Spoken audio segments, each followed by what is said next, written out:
Warning, this is my opinion, this is not my game, and this is not my footage. The people who are in the footage have a link in the description. Anyway, back to the video.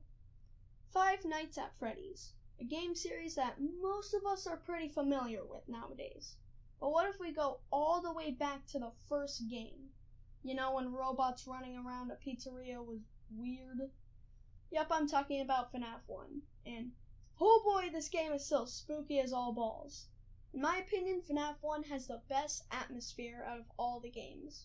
And a big reason for that is, it was just something no one had really seen before. It was a game that gave almost no control to the player. You're just sitting in an office with two doors as your defense. Well, not your only defense, but I'll talk about that later. First, I'd like to talk about the gameplay, mainly how the animatronics work and their weaknesses. Bonnie and Chica are super easy to defend from. You turn on the lights next to the door button, and if you see them in the doorway, you'll have to shut the door. If you put up your camera and they're at the door, you die. And if you take too long to close the door, they'll get in and your doors and lights won't work. Foxy is a lot different, however. To defend from him, you'll have to watch his pirate cove on the cameras. If you don't, he'll get further and further out the cove till he runs all the way down the hallway to your left door. And as expected, if you don't close the door in time, you die. Freddy is really hard to explain. For what I know of Freddy, I think he'll start moving, but you can watch the cameras to impede his progress. But Freddy has epic gamer skills, so I think he has some sort of counter that when it goes to 0, he'll move. But when you're on the cameras watching him, the counter can still hit 0, but he won't move. Because Freddy just waits and waits and waits until you put down your camera, then he'll move. Even if the counter was just at 0. If Freddy appears at the West Hall corner camera, geez, that's a mouthful, you have to shut the right door. If you don't, you die. Though there is a secret character in the game titled Golden Freddy. It starts with the poster on the East Hall corner changing from Freddy to Golden Freddy. After you see that, Golden Freddy is in the room, and the only way to get rid of him is, quite simply, you just have to put the cameras back up.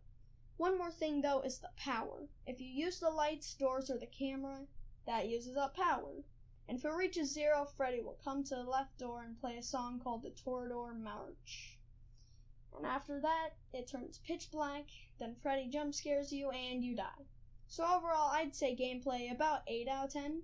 While the gameplay isn't too complicated or super fun, it's really rewarding when you finally win a night like Night 6. Secondly, the fear factor. The most important thing about a horror game is obviously the horror, and FNAF knows that, especially in FNAF 1.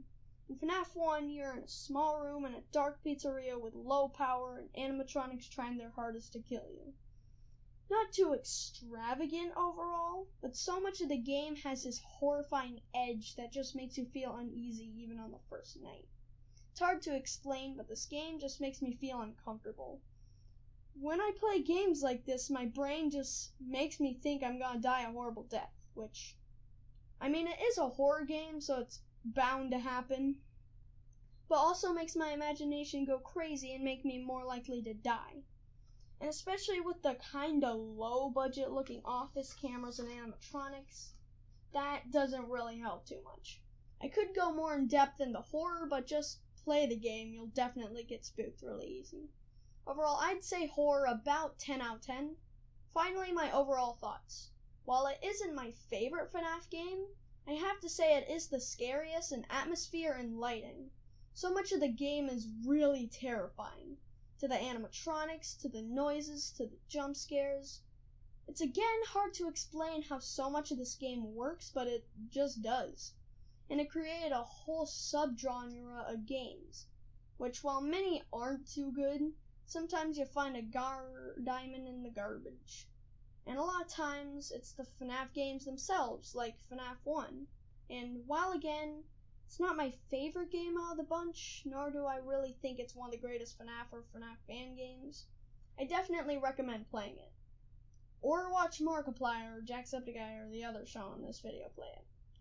Because you probably don't like spookiness like me, if so. Overall, I'd say the game would be about 7 out of 10.